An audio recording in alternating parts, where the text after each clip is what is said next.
এখন বাজে বিকেল 6টা আর আমি আর দিদি বেরিয়ে পড়েছি।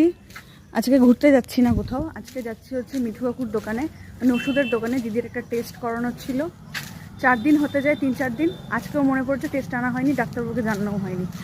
এই যে ম্যাডাম, হঠাৎ করে মনে পড়েছে যে ডাক্তারবাবুকে তো ফোনই করা হলো না, আমার রিপোর্ট কি না কি হলো।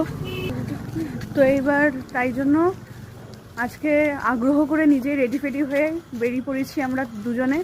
তো আগে ওর রিপোর্টটা নেব, তারপরে একটু এশার বাড়িতে যাবো আমরা। এই যে এখন যাচ্ছি রিপোর্ট নিতে। তো দেখা যাক রিপোর্ট কি এসছে না এসছে। সুগার রিপোর্ট, মিষ্টি। মন্দিরে ঢুকে ভাবছি যে কি আমার একটা নেড়া নেড়া লাগছে এইখান দিয়ে, আর এখান দিয়ে সেই ঝাউ গাছগুলো ছিল সব কেটে দিয়েছে। তো আমাদের রিপোর্ট নেওয়া হয়ে গেছে। এই যে এখন আমরা একটু মন্দিরে যাচ্ছি। তোকে দেখো